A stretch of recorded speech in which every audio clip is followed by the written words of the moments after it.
Great.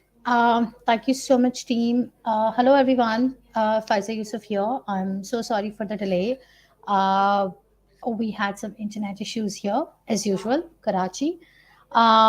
So, tonight we have an excellent panel of product managers from different organizations, and we are actually going to talk about what exactly do project product managers do. So, we all know about project managers, but product managers a completely different ball game. So we want to talk about that today, and we have three amazing guests today. So we have Arij from SadaPay, Soleha, she also works there, and then we have Huda Feroz, she's a PM at Maqsad. So I would really like to have all of them with me right now, and then we'll start our conversation.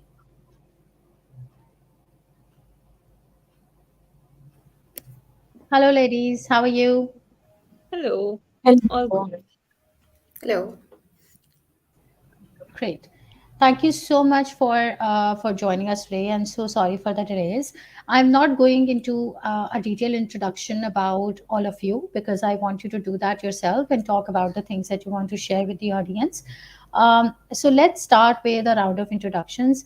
I would like to know about your current role, the organization that you're working at, and also um, tell us something that is not part of your resume. So, Arij, maybe you can go ahead. All right. So I'm a product manager at SadaPay. I joined SadaPay back in April 2021. So it's been around 1 year and 8 months so far. Um, Something that's not on my resume is that I work remotely, and that gives me the opportunity to kind of travel around the world and keep working. So I always think of SadaPay and my job as something that's a constant, and everything around me, other than that, keeps evolving. So yes. Great. Thank you so much, Arij. So, Aleha, would you like to go next?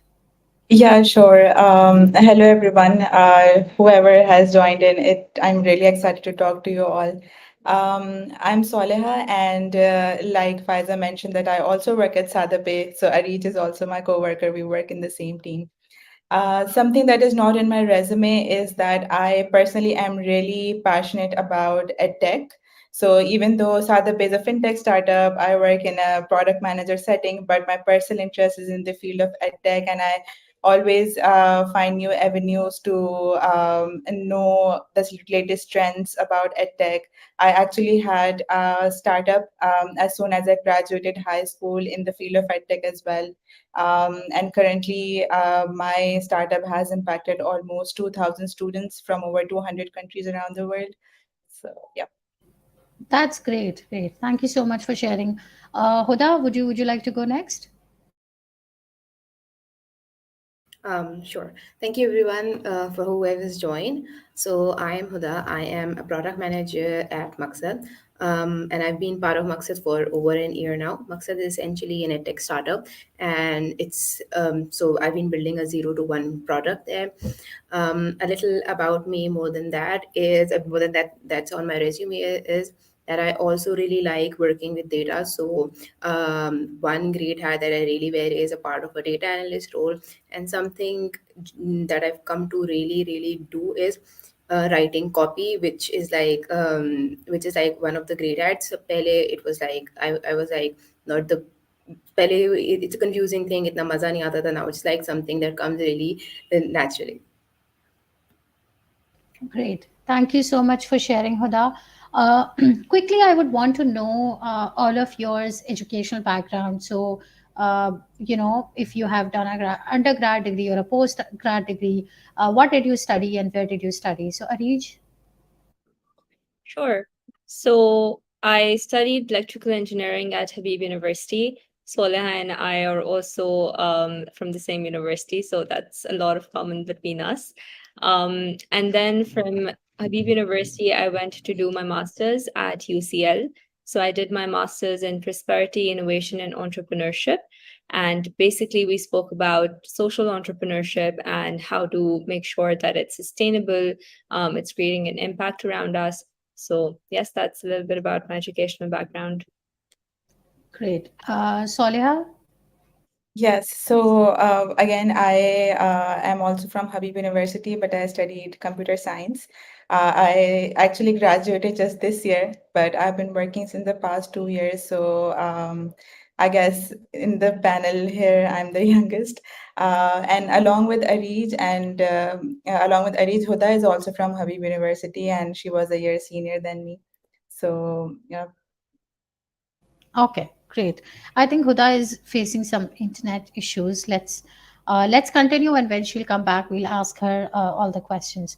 So, Arij and Soleha, my question to you is that uh, I'm assuming that Sada Pay or this fintech product is your first product.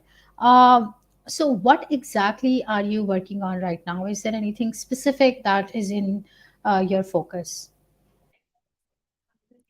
Okay, I think I can start off. Overall, yes, SadaPay is a fintech product, but even in a fintech product, there are a lot of complications. And in my experience, it's not my first product. I've also worked at a company before SadaPay, which is Sasta Ticket. It was a travel startup. So, from what I have noticed in the very little experience that I have, is that fintech startups are very different from traditional startups because of the complexity that they bring in. So even though we work in the same company, we are working at the completely different aspects of the app itself. So if I talk about myself, I am responsible for the onboarding journey of the whole Sadapa experience. So whether it's the onboarding part of what we have right now as a personal account, um, currently we're also working on different product avenues as well, so the onboarding part of those avenues also comes under my domain as well. So anything that relates with onboarding comes under my domain, and my job basically is to make sure that that onboarding process is as seamless as possible, because we know currently that in the traditional banking system of Pakistan, the onboarding part itself, if you go to a bank, try to get an account, it's really really painful. Even today, I had a really bad encounter with my branch manager because of how their protocols are so 1980s, I would say. So yes, this is something that I have been working on since the past 1 year, and I see how the product has evolved in that 1 year so much that. In the beginning there was very less audience that we were catering to. In that past 1 year, we have scaled so much, which have also increased in the complexity of the product. So even though I've been working in the same avenue, I always have different challenges every day which have evolved in the past 1 year. And like I mentioned, currently we are also working towards different product avenues in the fintech domain, specifically. So nowadays, most of my work days are also involved in brainstorming how we can make sure that the onboarding process of those products as well are seamless. So yeah. Yeah, Yeah. Arij. To add to that, so we basically work in two tribes within Sadapay. One of them is the customer tribe, and Solaha is working with the customer tribe. I work in the money tribe, which has to do with everything to do with money, basically. So within the money tribe, I work with the transfer squad, and that has to do with any incoming and outgoing transfers at Sadapay. This is a recent shift. Before this, I was working with the card squad at Sadapay. So the card squad was responsible for the end-to-end user experience of virtual and physical cards. And like Soya mentioned, that within fintechs, like there are a lot of things that you have to take care of, from compliance to business to users, to design. So each of these squads has a specific scope, and then within that scope, we deal with everything that comes within that limited requirements or functionalities that we're working on or problems that we're solving. Right. Thank you so much for sharing. Welcome back, Huda. We have two questions for you. One is about your educational background and what did you study, where did you study? And another one is about what kind of products have you worked on and what exactly are you working on right now?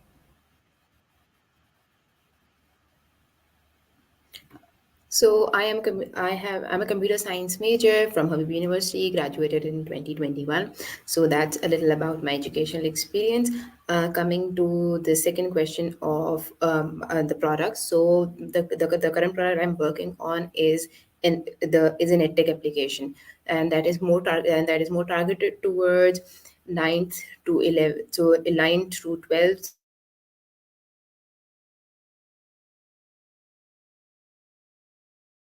So we have users. There's also some offering for 1 to 8 grade users. So coming to what I do and what my day to day looks like. So we are a small team of product managers, and there's a lot to achieve and conquer daily. So starting off, my role was my day to day was more towards our internal tools, and we have a great set of internal tools for our in operational handling, because we also have an operational ambit attached to of some of our features. And then but my role has expanded, so we have three three and some more main features, and my role is more towards one feature, and that is the test feature. That is essentially, as a user, right now you come to you come to the app, and आपने like you are in आपने first year math के लिए आपने like you go over all the past papers, you go over all the chapters, you self assess yourself, you learn, you get a little to get diagnostics on this, and then you improve and improve your learning. And then there are small embeds to it on how you monetize, and all those embeds. Then another embed that I really closely work on is, there's a great chunk of data that comes in. So while data is part of every product manager's role, looking into it and working for it, but as part of the team, I'm someone who takes lead on doing that and managing that. Right. Got it. Thank you so much for sharing, Huda. Huda, so what stage is your current product? Pre PMF, post PMF, growth? What is happening? So it's a so we are in a pre PMF stage, and we are a pre-seed company. So the product itself got launched only 1 year back. So we are in a we are working in a pre-seed stage. Got it. Arij, what about Sada Pay? I'm asking you for both of you. Yeah. So Sadapay, right now, we're in the stage where we have enough users, and now we're scaling towards one, revenue generation, and second, to offer more features to solve more problems that exist for our users. I think before that, we were capped at 10,000 users because of the state bank sandbox environment. So up till April, we were working on the compliance requirements and making sure that we're ready where we can go public with our product. And then in April, we went public with our product. So since then, it's been about onboarding the people who have been on the wait list. And now it's finally about making sure that we're providing more use cases to them, more solutions to them, and also making the overall experience smoother. Got it. ठीक है. So I'm assuming again, all of you are working full time. So generally, other than the official working hours that we have, generally how many hours do you work per week, and also what does your day to day look like at Sada Pay or at Maqsad? Saleha, maybe you can go. Yeah, sure. So I think that again, the good thing about Sadape is that we do not have any specific working hours. So we have this capability or the opportunity to work flexibly. But if I talk average, so it's generally, yes, it's 8 hours per day, 40 hours per week in general.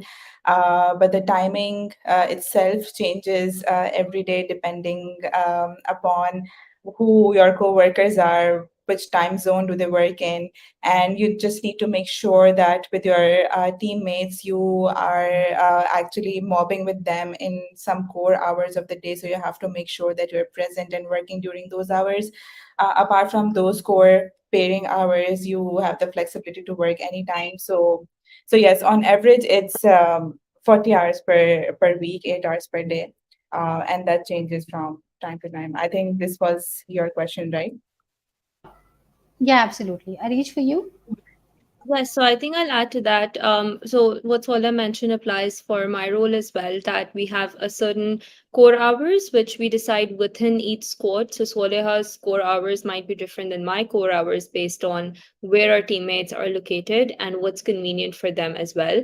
I think one thing that really is important at Sadape is the work-life balance and trusting your colleagues. So we're very, very open to making sure that all the colleagues feel comfortable if they have something going on in their lives and they need to take care of it, or if they have a certain commitment in the morning hours or a certain commitment in the evening hours. We respect that and we make sure that our work schedules work accordingly. There's also a lot of collaboration which happens virtually, or either in meetings async or async, um, sorry, either in meetings which are in sync or async on Slack threads and all of that. So we make sure that irrespective of the working hours, we get our work done, and there's a lot of ownership for that. So what I feel is that there are people who work 8 hours. There are people who also might have to work 10 hours if there is something critical going on, for example, a production incident. And there are also sometimes when you have lesser workload or you're sick and you work 4 hours a day. But the more important thing is that you have the ownership to get work done, and or make it get done, like have the ownership to make sure that it gets done if other people are helping you out with it. And overall, yes, we can decide our work hours however we want, depending on the squad. So each squad has autonomy to make sure that they can figure out their schedules within 5 6 people. Got it. Huda, for you. So similar to Arij and Solia, the work life and hours at Maqsad are pretty flexible. Though we're not a global company, but there's a lot of ownership in how you work. You can choose the work hours with your team. Mostly teams work from like 10 to 6, 11, starting at 11 or more, depending on different teams. So yeah, that is the same structure.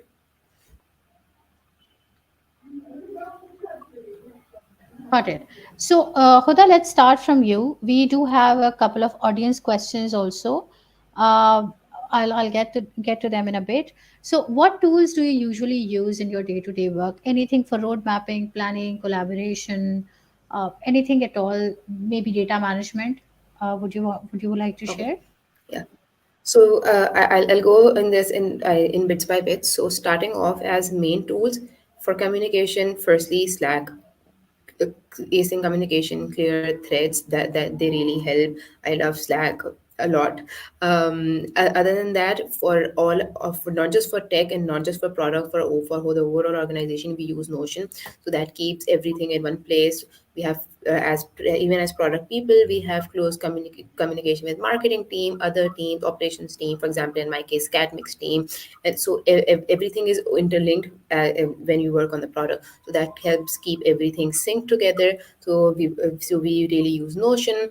And for async communication also, then Notion.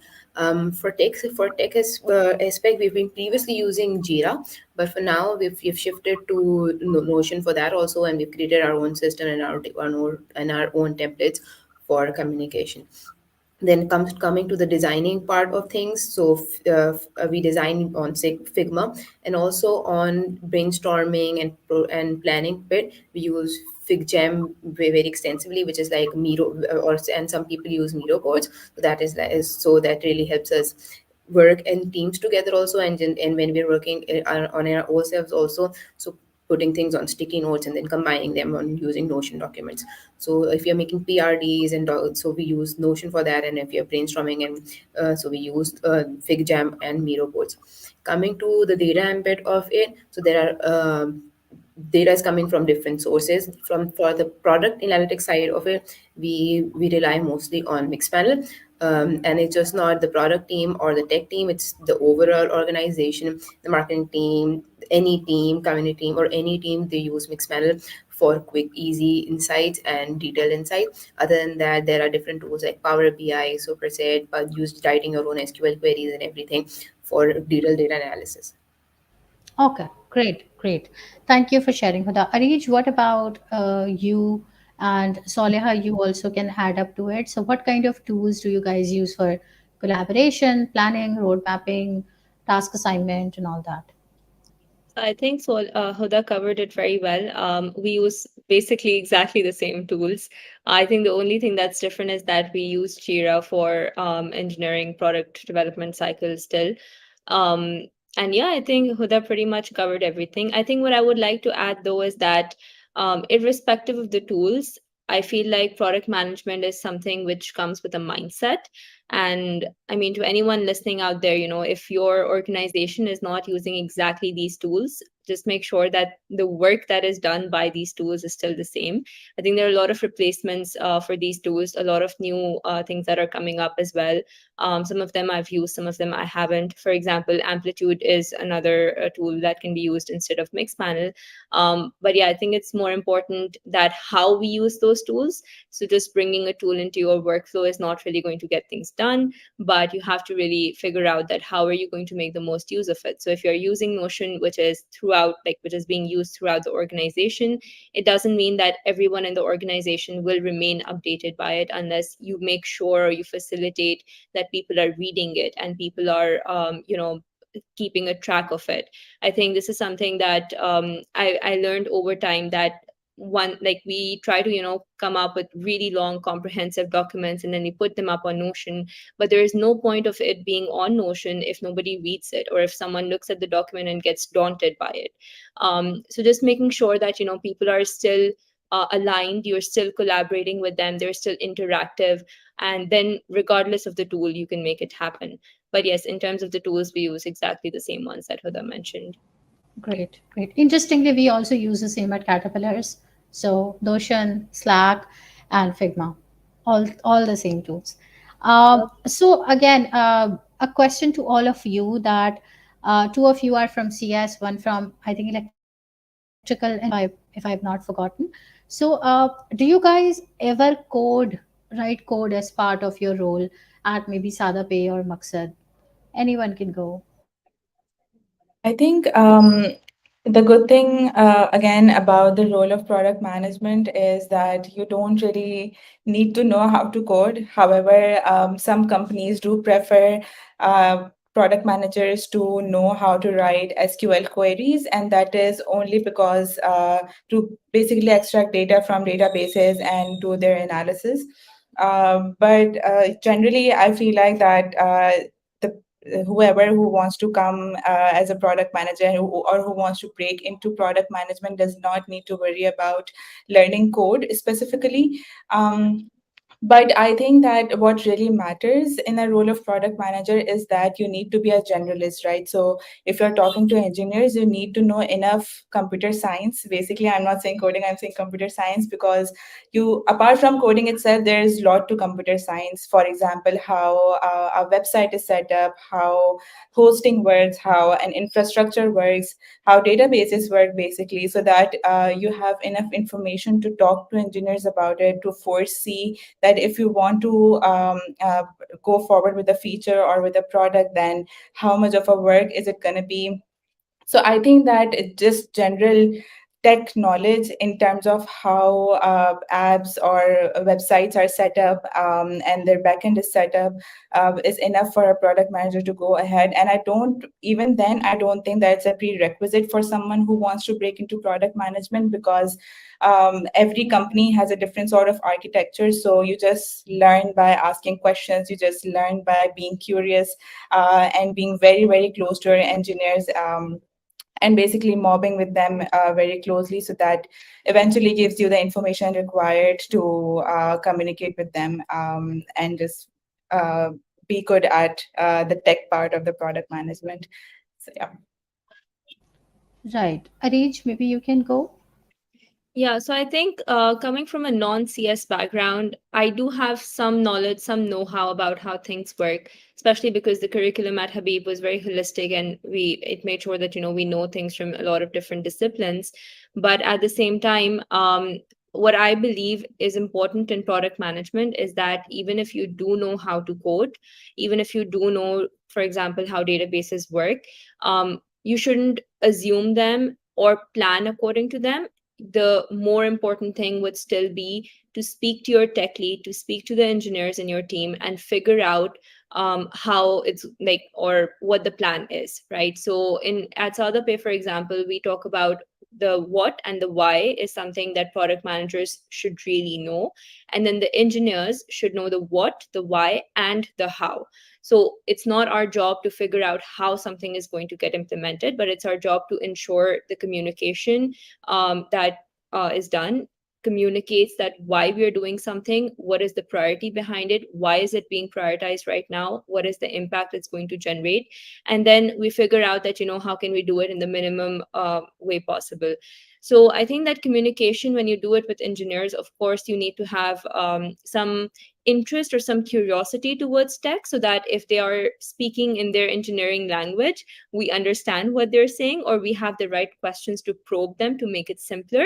But it's definitely not important how to code, and it is even more important that even if you do know how to code, you're not making technical decisions. You should not be planning how to do things, and you should not basically think that you know how to do something, so it has to be done in that way. You need to have that trust with your tech lead that they're going to make the right decision. So yeah. Yeah, absolutely. Huda, what about you? I think Solid and Reach has covered it really well. I'll just add that you do not need to really belong to even CS or a very technical degree like electrical engineering to be a product manager. We also have product managers from say marketing background or people from any other background, because as Sola said, product managers wear different hats. They're generalists. So while you need to understand how engineering works, but that is just to work with software engineers. But product managers have different hats. They need to be good at different things, for example design, for example data, for example CS, and go with marketing angles. So you just don't need to be really good at working with. So you just don't need to have like, you don't need to be a CS person or electrical engineering person or a technical person to be a product manager. I think I'd Got it. just like to add one Gigi. more thing here, that usually whenever you're working in a product team, if there are multiple product managers, it's very nice if they're coming from diverse backgrounds. For example, at Saudapay, you have Soleha, she has a CS background. Then we have Ali, who has a marketing background. There is someone who has so there's Hamas, who has like a policy and commerce background. So I think what's really important is that you also rely on your peers within the product team for support. And if there's something that you feel like someone else can help you out, maybe someone who's stronger with data, you reach out to them for help. So you know your strengths and you also know other people's strengths, and then you rely on each other to get things done. I Great, also want to add absolutely. one thing here. Gigi, please. We are talking about, so I've seen a lot of conversations happening, a lot of aspiring PMs asking if they need to know computer science. And there's, I guess, also one more question in the chat as well about that. So I think that it's a very irrelevant assumption to assume that if you're a CS person, it will be easier for you to break into product management. Because being a CS person, I can say that that's not completely true, because you have worked 4 years defining the how, like Arid mentioned, working on solutions basically. So it would be a barrier for you to become a good product manager, and you would only be able to become a good product manager after coming from a computer science background if you shift your thought or your way of working from a solution oriented space to a problem oriented space. So I think that we have taken a lot of interviews for aspiring product managers at Sadape as well. And one thing that I really make sure about, especially if someone is coming from a pure tech background, is to see how good they are in terms of defining their problems, so thinking in the problem space specifically rather than just quickly jumping into the solution. Yeah, absolutely agreed to that. And I have taken a lot of interviews of product managers also. And if someone is coming from, an experience in development, the person is going to jump into code. If I talk about myself, I'm coming from quality and project management, so I jump into scheduling. If people are coming from design background, they will jump into design. So keeping yourself away from that solution space and let your team do the work, it's difficult, because you also want to be a part of that, the teamwork that they are doing. Absolutely agree with that. So I have quite a lot of questions in the chat. Let me just go through a few of them, and then we'll continue with the questions that I've already scheduled. So Mahnur Sohail is asking specifically from Huda, that what is the data management process be like for you?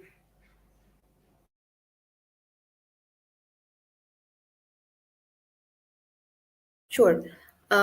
So when I talk about data management, there's like two ambits of it when we talk about data. So there's this ambit of there's a technical ambit to it, and there's a product analytics ambit to it. So when we talk about the data management, it's a lot about you how you take in data and then how you store in data, because data is going to define how you're making decisions, how you're doing your data, how you're making business decisions, how you're making product decisions. And that also means you're collecting the right data, and that also means that you're using the right data in the right sense, and then everybody is using the same definitions. It cannot be that for example, Arijit and Swara, they're in the same organization and they have the same metrics to look at, but they're using different definitions, because that will just mean that it's so you need to have a uniform scale for the organization.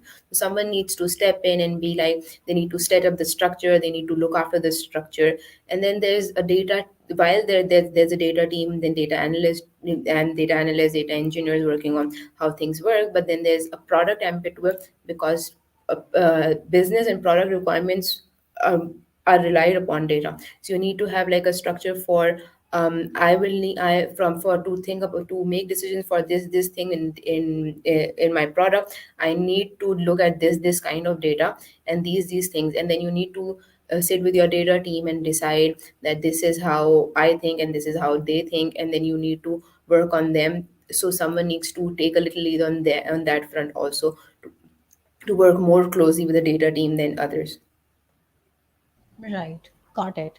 So Manur has another question. I think you guys have already answered that, but I'm asking it anyway. So, what software do you guys use to assign tasks to your team in order to increase efficiency and make sure your team is working? I don't know if they're, yeah, go I ahead, would Ari. love to answer that one, and I can see Sola is smiling as well.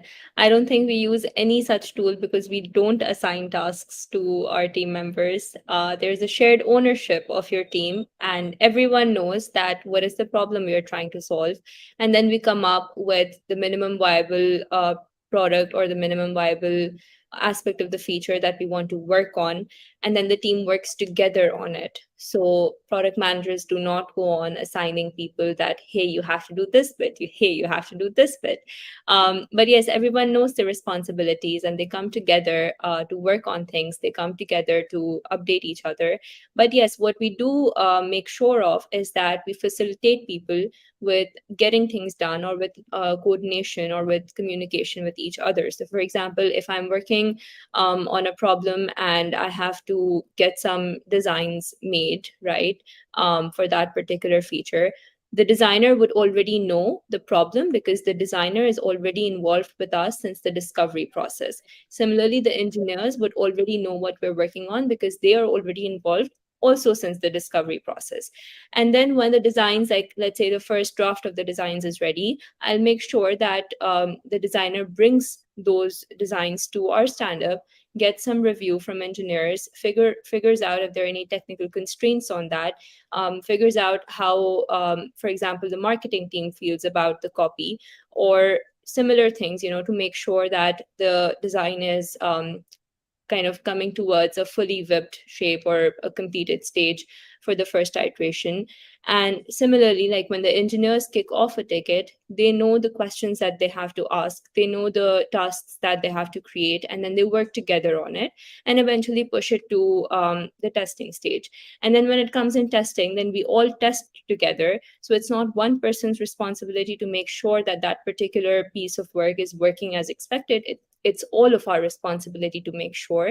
And I think that's the difference between a really good team, not just from the product aspect, but a really good team overall, that they know what they have to do and they have ownership of making sure that things are done in the right way.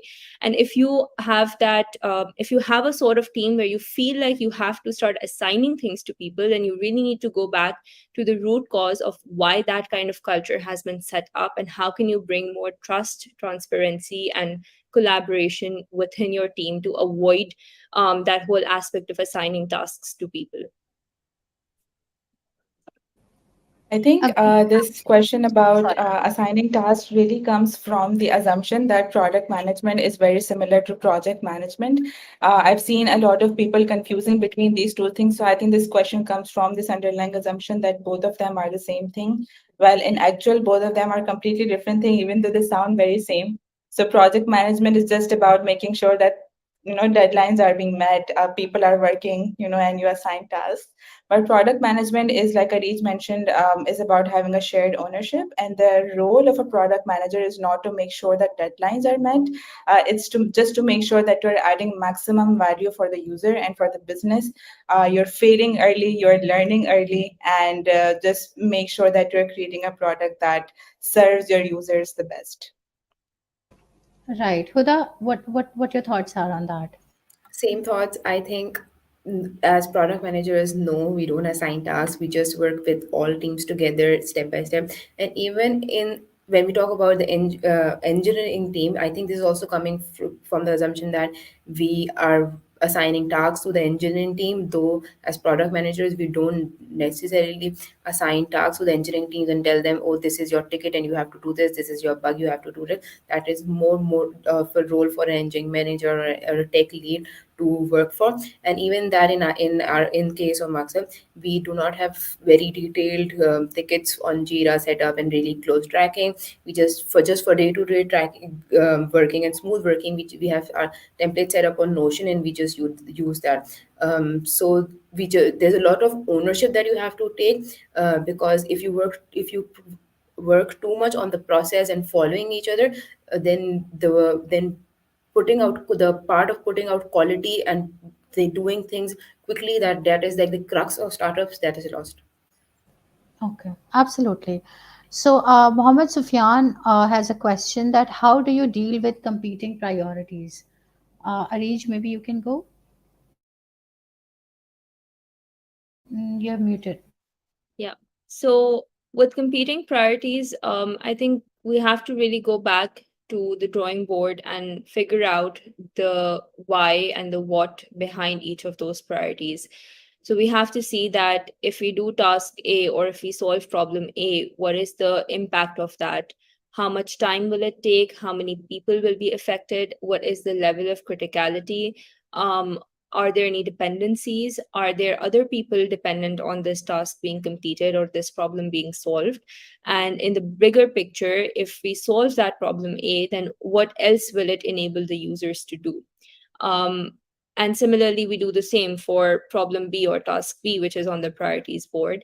And we figure out that what is the highest priority for right now. I think one thing that people often miss out on is that if you have two priorities, you don't have to finish both of them end to end.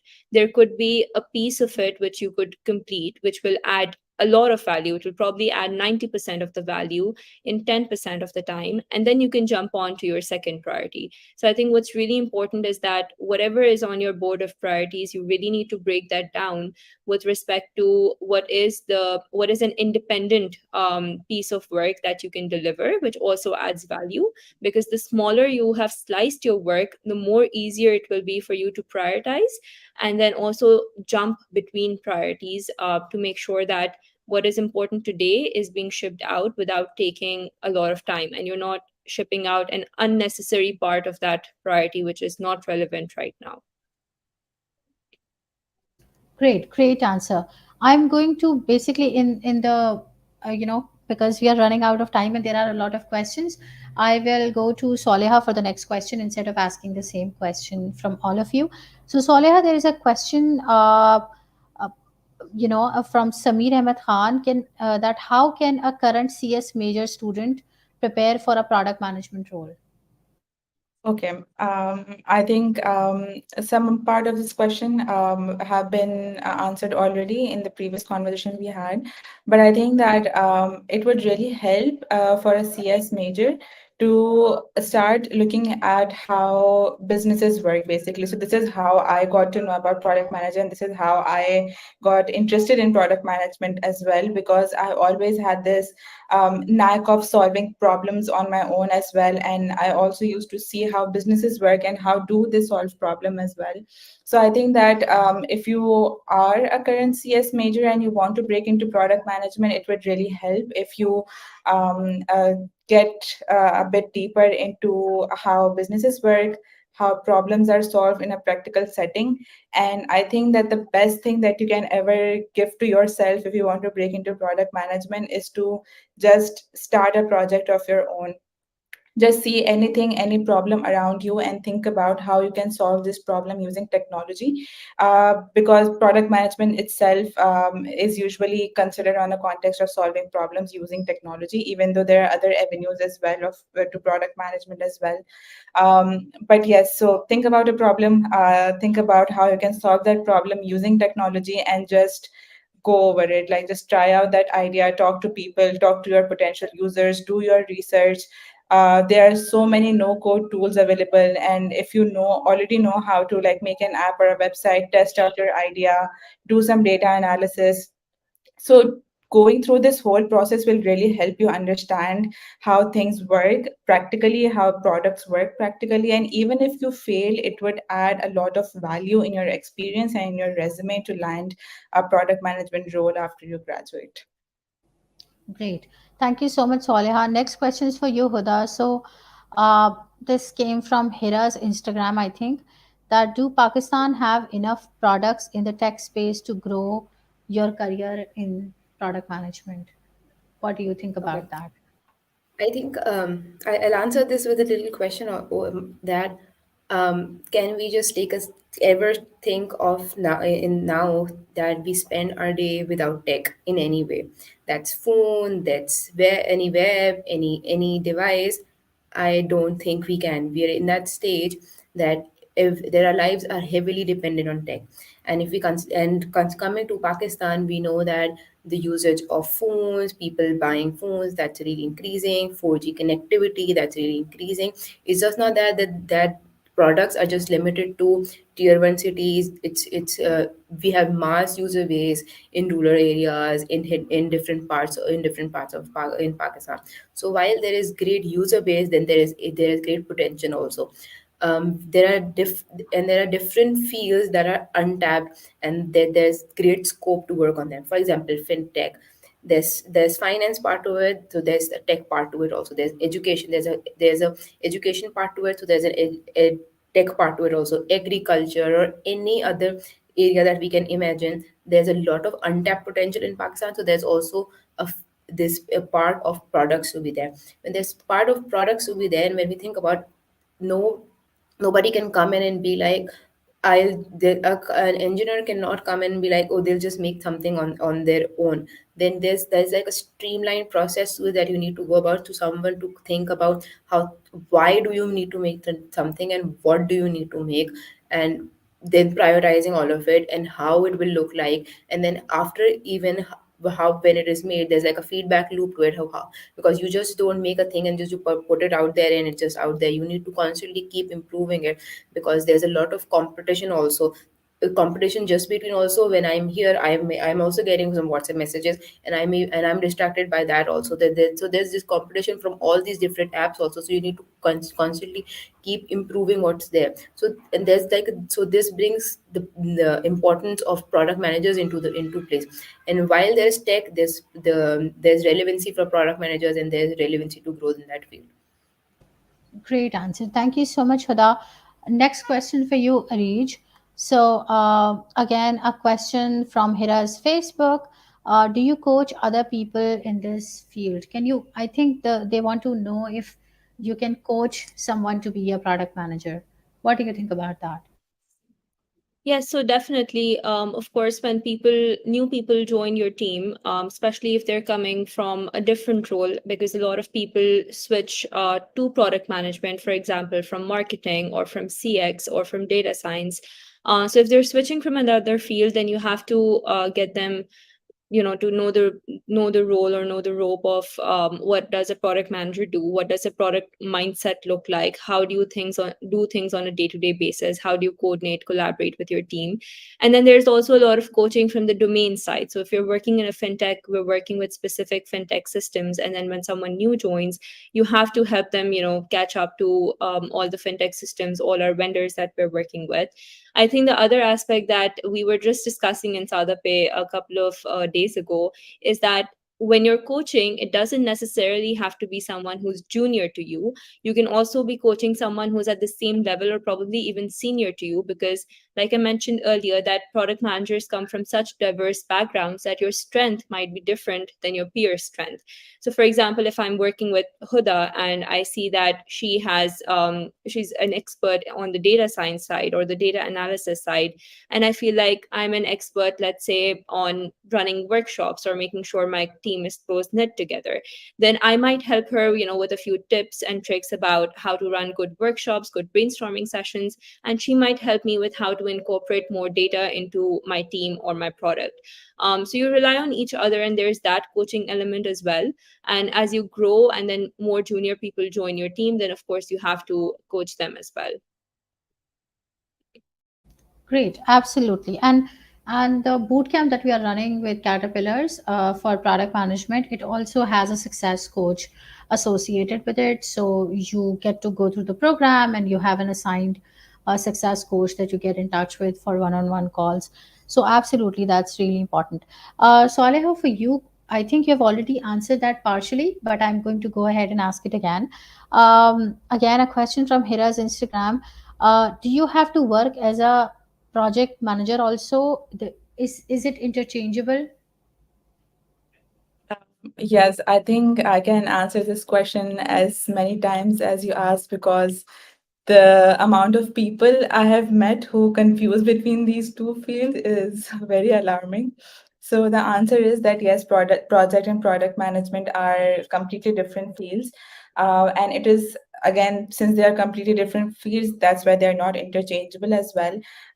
Even though a lot of roles in other companies do encourage a project manager experience, but in my experience, I feel like that if you are a project manager and you're coming from that background, then it would be very difficult for you to focus on those parts of the product development processes that are not directly related with delivery. So if you're a project manager, then you would only be focused on the delivery aspect of it, that how soon a feature is going, and who is delivering that feature.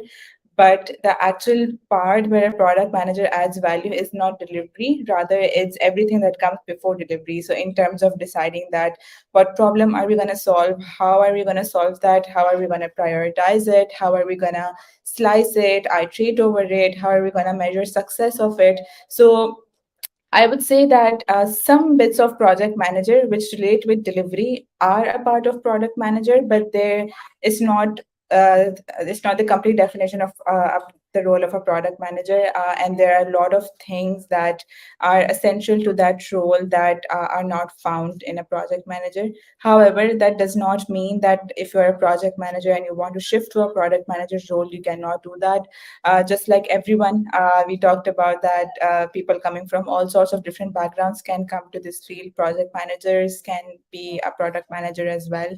It's just that there are a lot of steps in the whole product development life cycle that one needs to learn in order to break into this field.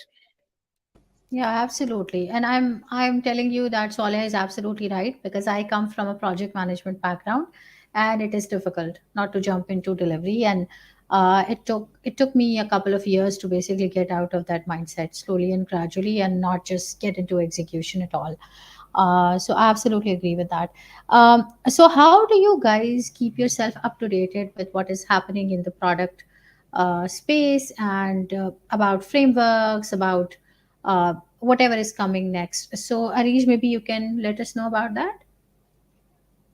Yeah, so I think for me, I read books. I love Marty Kagan and his books, Inspired, Empowered, Loved. Amazing, amazing direction of thoughts. And I think every product manager should read those books, and especially people who are stepping into product management, you definitely should read Inspired, because it really talks about what a product manager does and how to succeed at the role.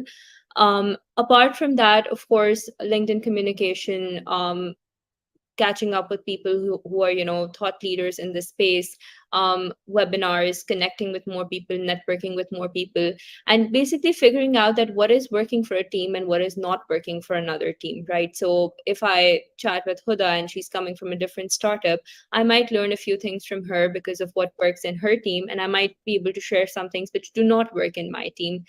So I think networking is really important, and just keeping an open eye about evolving your product management processes on a day-to-day basis or on a week-to-week basis. So at Saudapay, we have a lot of focus in working with the right principles of product management, and making sure that our product development lifecycle can keep improving as much as it can from the process aspect as well, and not just the feature aspect or the product aspect. That, like, as an app, Saudapay can be doing great, but as a team as well, we should be doing great, and our processes should be really strongly knit together. Got it. Thank you so much. I also like to read, and I've read the book Inspired. I could recall a few things from it. Excellent book. And there we also have, I think, curated a bunch of books. I've also curated a bunch of books on my website that every product manager should read, because reading is an excellent way to keeping yourself up to date. So, Aleha, what about you? What do you do?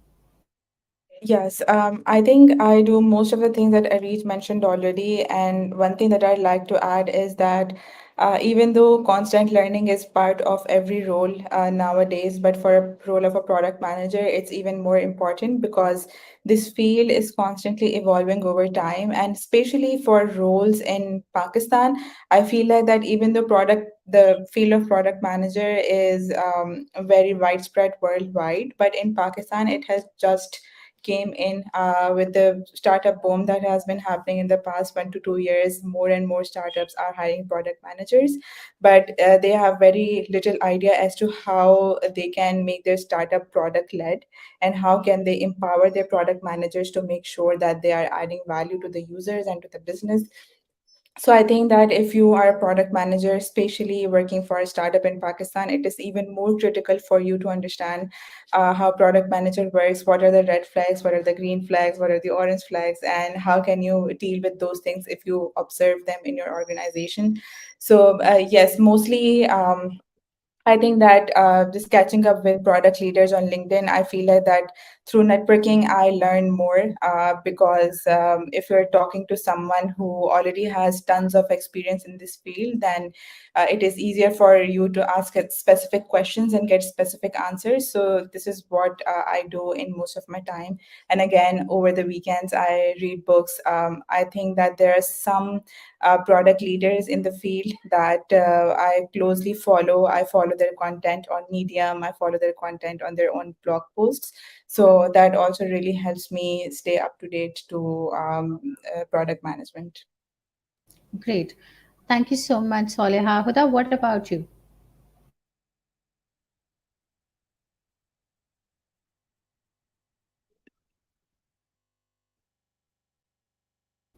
Uh, has she frozen? Yeah, I think she has. Oh, she's back. Jay Huda, can you hear us? Yes, I can. Okay. So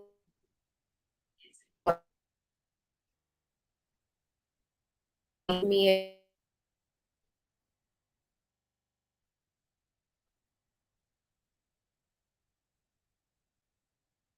is really Uh, your voice is breaking up. Maybe try turning off the video. That helps.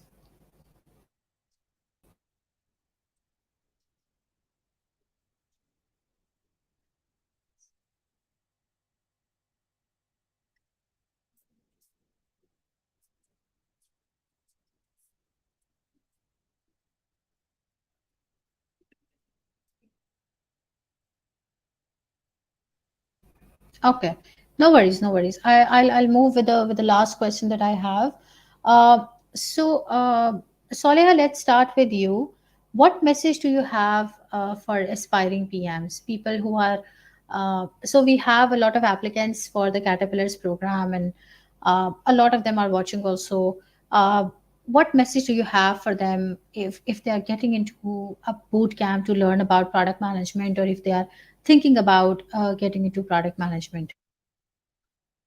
Sure. I think what really sets product management apart from different fields is that there is no sort of formal education. Like if you try to search for a product management degree, there will be very few results that you would find, and that is essentially because that this uh, a field is something that you only learn by doing. So, for aspiring PMs, I will advise them to just take some problem, solve a real world problem, do something of your own, and that's the best way to learn product management. And I think that for everyone who is joining the Caterpillars bootcamp, it would be great if whatever you are learning, you also put it into real world use as well. So it would really help if you before starting the program you start thinking of a problem that exists around you, and start thinking of the solution.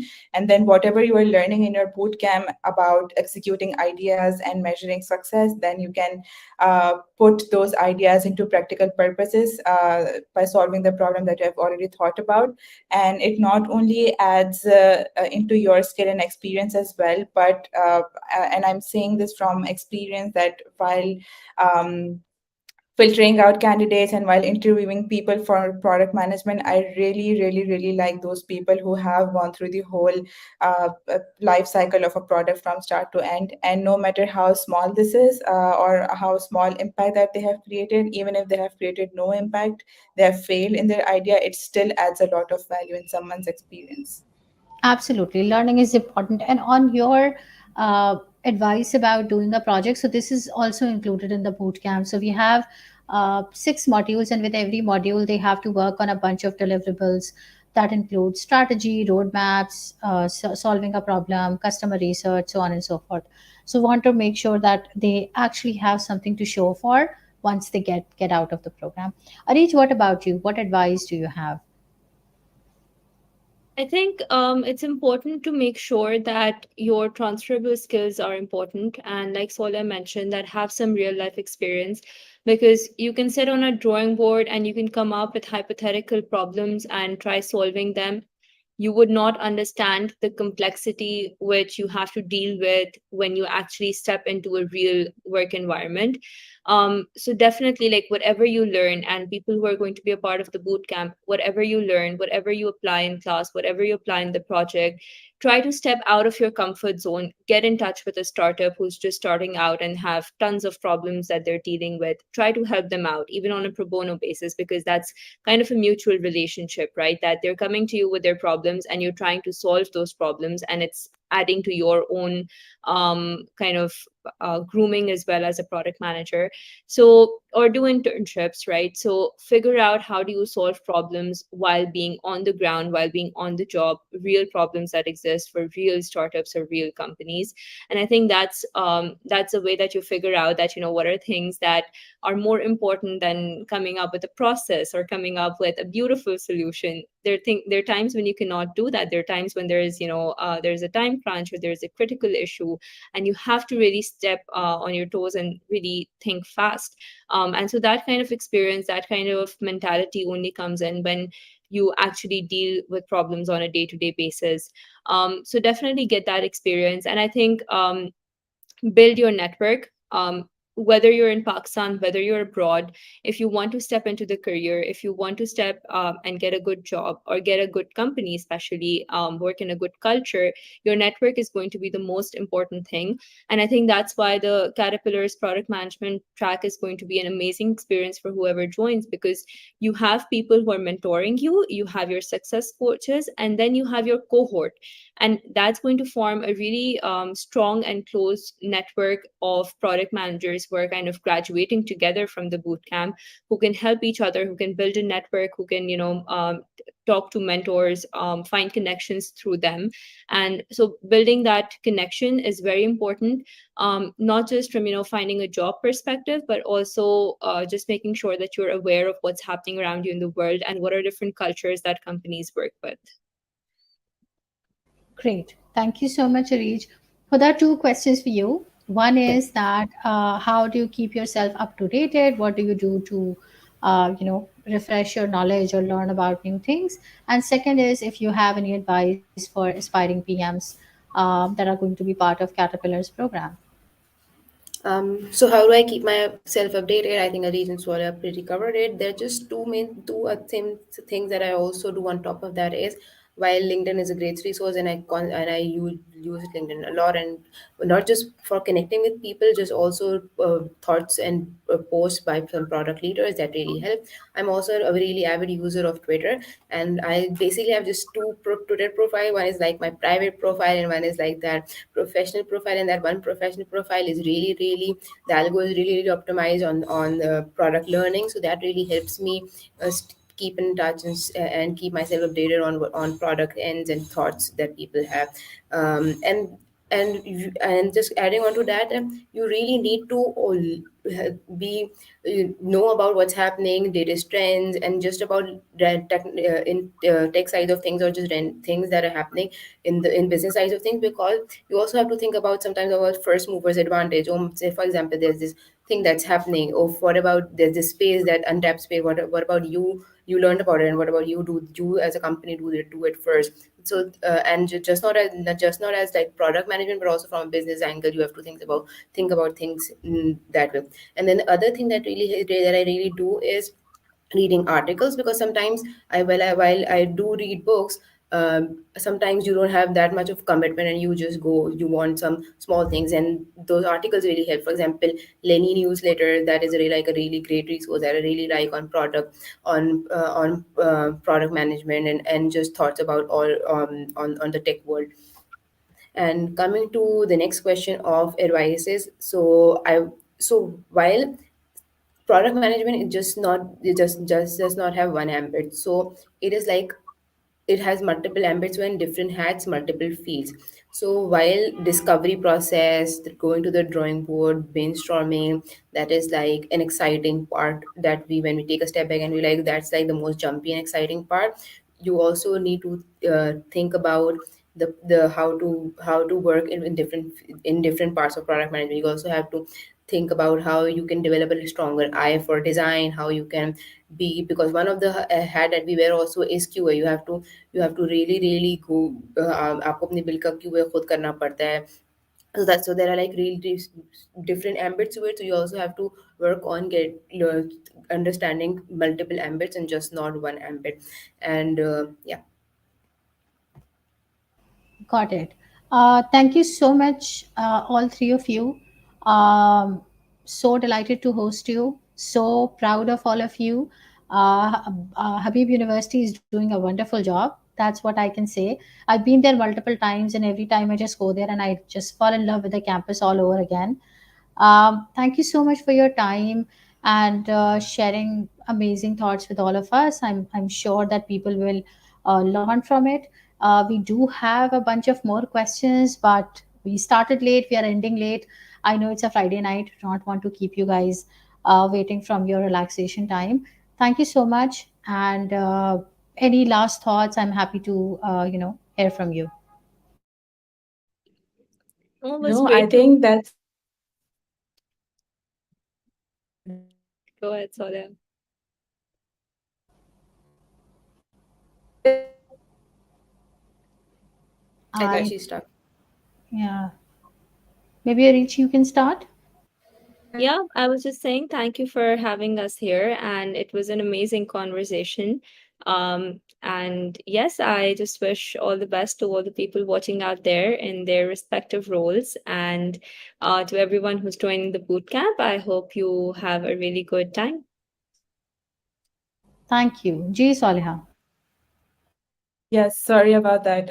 Yeah, I was just saying that thank you so much, Faiza, for leading such a nice conversation, and good luck to everyone who is gonna join Caterpillar's bootcamp. I think it's the one of a kind bootcamp that I've ever seen happening around me. So I think that you guys are doing a great job into coaching women specifically in a field that is also very new in Pakistan. So I think that's a great way to empower women here. So, yeah, good luck with that. And thank you so much for having me.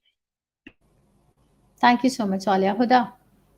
It was just really nice talking to you, Faiza, and to us, Areej and Soleh, and to everybody watching us. And I think this is like a great program because there's like a lot of the field is really new, and there's a lot of focus and there's a lot of coaching that's required there. So I think this will be a great program. And if there's any more guidance or help that anybody needs, they can for sure contact me or anyone here on LinkedIn, and we'll be very happy to help.